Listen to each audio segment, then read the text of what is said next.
Well, it's weird not to do a live video for these guys. That's cool. Hi guys, welcome to Leave Reacts. Hope everyone's having a good day. I know I am. And after the rousing success of the live at Monterey performance we listened to, we are back with another song from the Booker T and the MGs, or just Booker T and the MGs. It's a track called Melting Pot. It's about 8 minutes long. It's on the album of the same name. It came out in 1971. It was the last album to feature the group's classic lineup of Booker T. Jones, Steve Cropper, Donald Dunn, and Alan Jackson Jr. We've done, I guess that's it. It was the live at Monterey. That's it. And I really enjoyed that. Obviously, that was with Otis Redding. Otis Redding got way more play in the second half. The first side was mostly them, though, and I really enjoyed it, to be honest. So let's go. If y'all aren't subscribed, help brother out. Click that icon right below my face. Leave a like, leave a comment, anything like that. It really helps. All right. Melting Pot, Booker T and the MGs. 3, 2, 1, go. And this is a request from our patron, Dan. Thank you, Dan, for your support. Our alpha patron, Dan.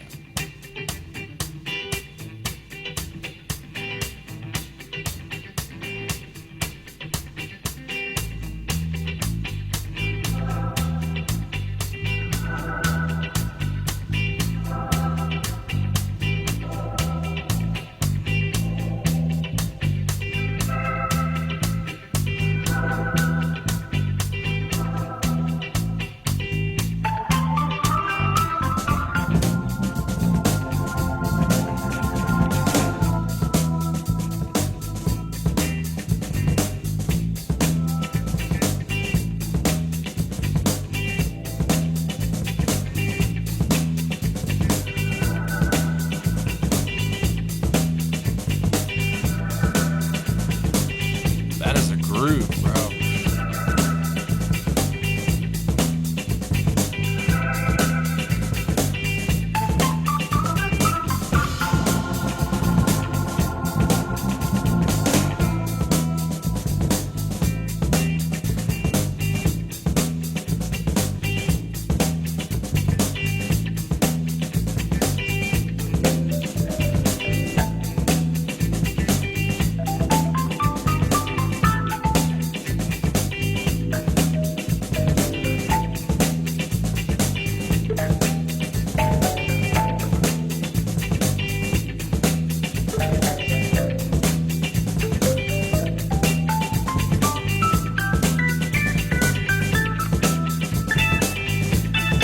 This is a jam.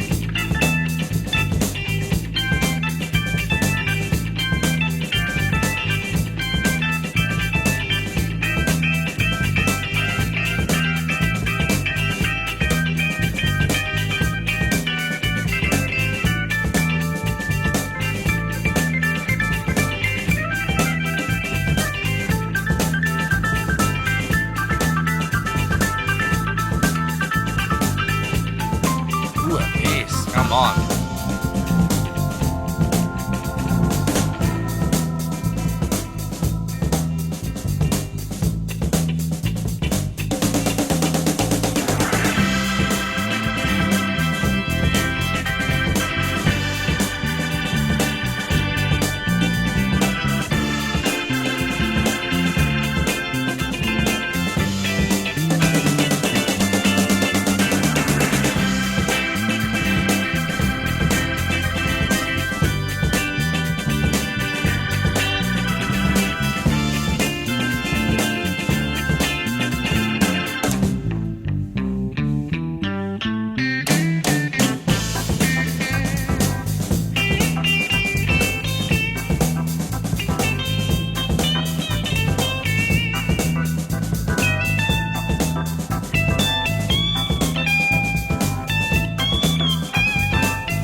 That was freaking awesome.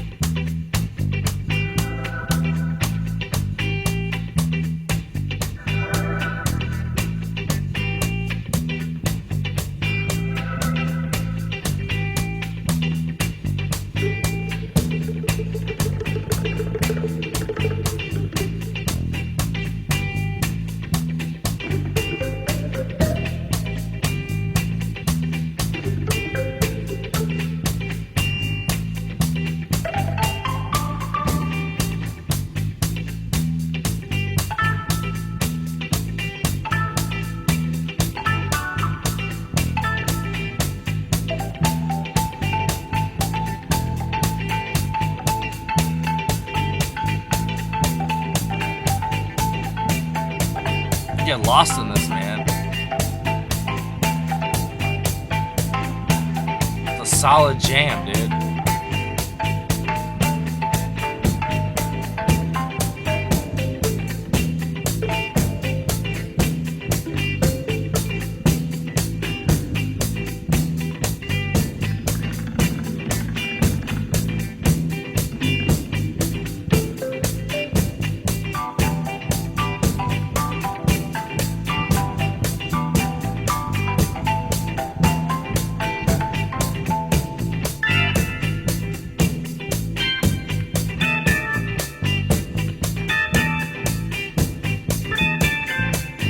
Dude, Donald and Al are freaking steady, bro. Come on.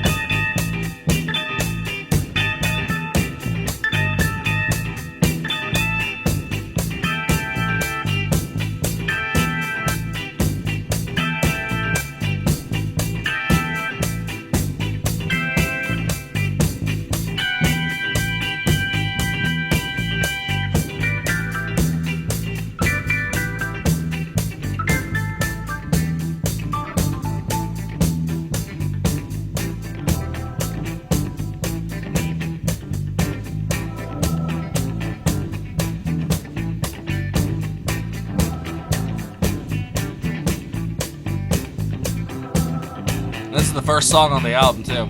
That's a hell of a way to start.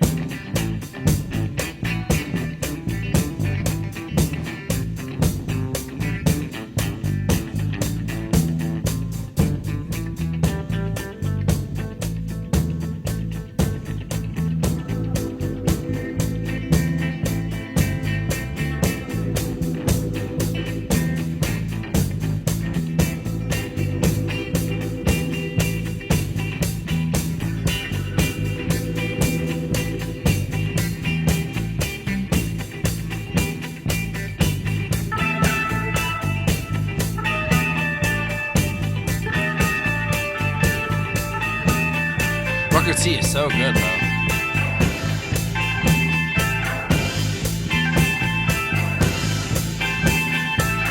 They add so much.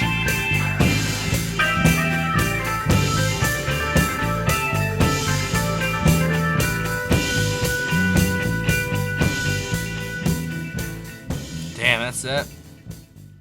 They could have kept going. That was sick, man. What a jam. Great pick, Dan. So that was the first track on side one. What a way to start an album. So yeah, Booker T. Jones on keyboards, Steve Cropper on guitar, Donald Dunn on bass guitar, and Al Jackson Jr. on drums. There was no singing in that, so the Pepper Singers were not involved. Man, yeah, obviously, I'd say Booker T is just excellent on the keyboards, man. Like, some of the sounds that he comes up with are just crazy. He's very creative. But they were all steady this entire song. That was just like a jam session, basically. That's what it felt like, and they were killing it, man. I don't know if they played this live or anything like that, but I feel like this would be a great live track because it's a good way to probably get the crowd going and everybody into it. I see why they put that as the first track of the album, because now I'm ready to listen to the next track, to be honest. I kind of like that more than the Monterey stuff, to be honest. Even though those were like short live songs, you know what I mean? This was a long studio jam, and it was just delicious, bro. That was fantastic. The guitar from Steve very steady throughout. Like it gave it this strange sort of, I don't know, reflective quality to the sound, and I really liked it. And whenever it did pop up, it felt important. If that's the word, in the mix. Like, it was very dominant, and it was just kind of, it just kept going. Like, the groove was steady as fuck, to be honest. I see why Dan picked this song now. That's hell of a song right there. I really would say that I don't know. Like, it all worked together so well. Like, I can't really pick favorites out of that, because every single person in that band got some play in that, and they all really were evenly distributed throughout it. You know what I'm saying? Like, everyone got some every probably like minute. You know what I'm saying? Because that was like 8.5 minutes long, and it was all steady throughout. Like, the drums, the bass, it drove it, but the guitar, the lines from that kind of was like the base layer of the song, and then of course you got Booker T going crazy and the keyboards all throughout, and it sounded like some kind of organ. It didn't really sound like keyboards, but that's what it had them listed as. It was 1971, and it sounds exactly like it's from that time, man, because there was so much creativity and everyone was so inventive back then. We've lost so much of that quality of just being able to improvise and jam, and you know what I'm saying? Like, that's I don't know. I don't know if that's like a critical thinking thing or something like that, and people just lose it, but they could, I don't know, they could just jam back then, like, I don't know, like nobody else's business. It's crazy. I'd say if I had to pick a highlight, it'd definitely be Booker T, but I really did like the guitar from Steve. And it's another guitarist named Steve, so there you go. They're everywhere, right? And that was really good, man. I appreciate you, Dan. Seriously, that was a great pick. If you guys have any other picks by Booker T and the MGs, definitely leave it down below. I'm down to hear it, man. I don't know if like the rest of the album sounds like this or not, because this was, I don't know. This doesn't really sound like the stuff from Monterey, but that's all I have to go off of at the same time. But at the same time, it kind of does. Like, I could see how that sound from, a few years prior could turn into this sort of more jam-based material. Because they were more of like I guess you could still say this is R&B at points, but it did teeter on a, almost jam, sort of rock sort of thing, but it still was bluesy at points too. I don't know. It's a very interesting mix they had going on here. There was like some soul and funk in there too. Like, it was just a really good healthy mix of stuff. And it sounded great, and I'd love to hear more. So thank you guys for watching. I appreciate y'all. As always, Booker T and the MGs, they do not disappoint. I don't know what else to say. See you later.